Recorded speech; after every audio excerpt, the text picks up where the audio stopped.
Assalamualaikum warahmatullahi wabarakatuh. Halo teman-teman semuanya, bertemu lagi dengan saya Siti Nur Hasanah.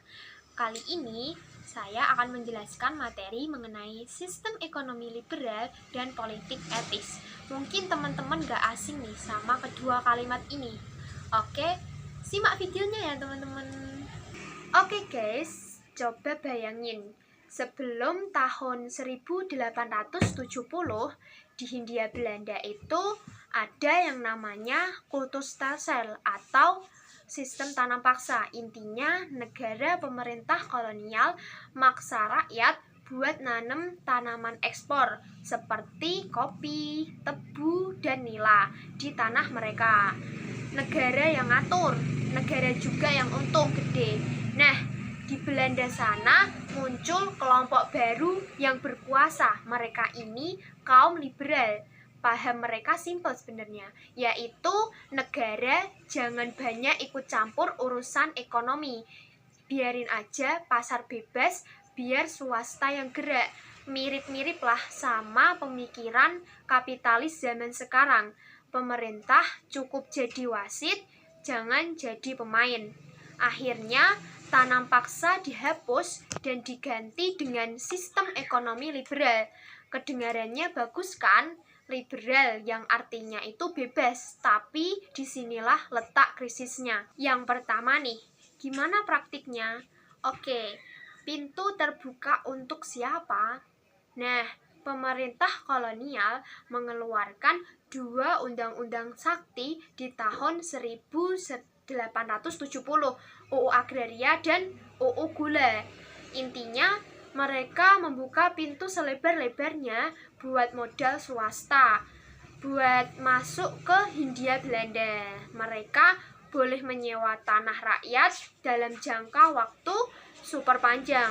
Kemudian yang kedua, rakyat jadi apa? Nah, rakyat kita yang pendidikannya rendah dan gak ngerti hukum gampang banget dibujuk buat menyewakan tanahnya dengan harga yang murah.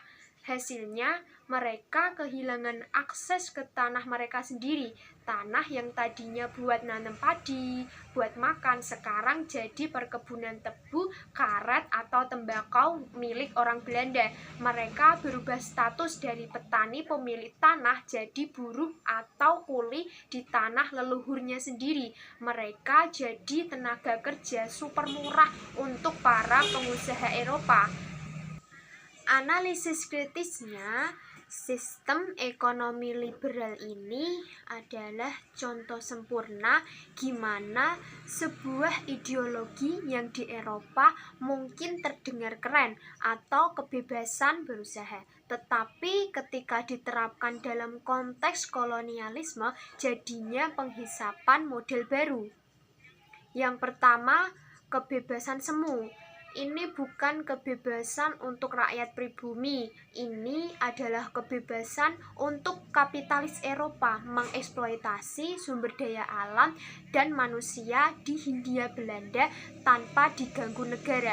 Kemudian yang kedua itu pembangunan untuk siapa? Emang sih di zaman ini banyak dibangun rel kereta api, kemudian pelabuhan dan jalan raya.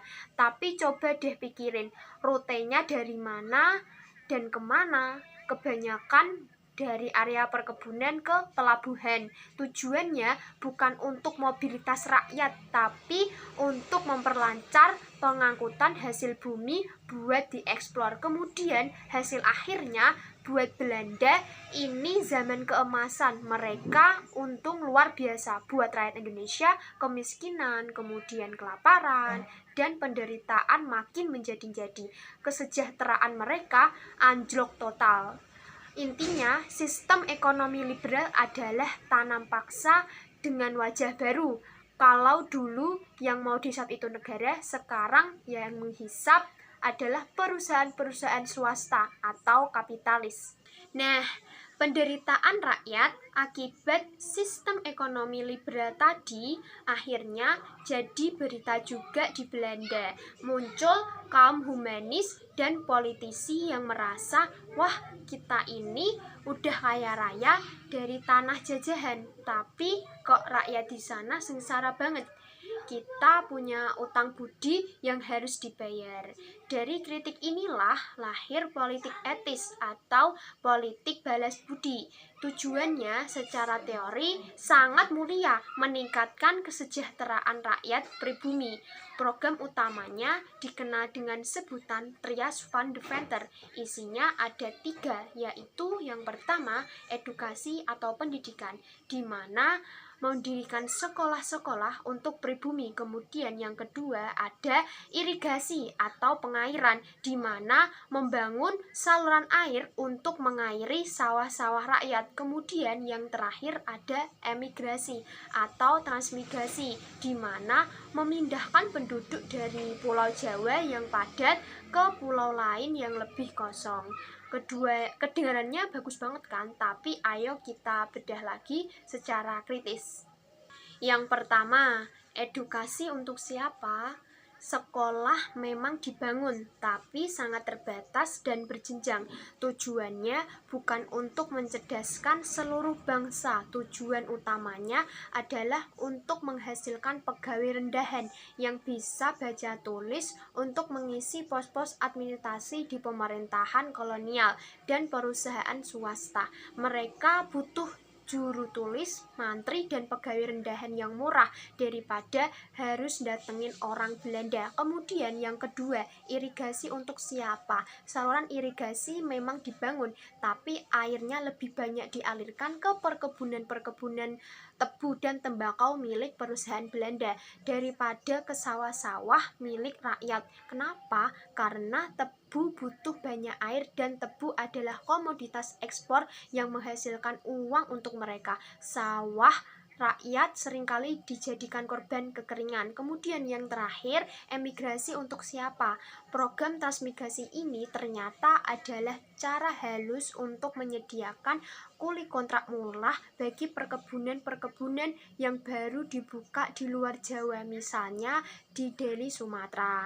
Mereka dipindahkan bukan untuk diberi tanah dan hidup sejahtera, tapi untuk jadi buruh di sana, seringkali dalam kondisi yang tidak manusiawi.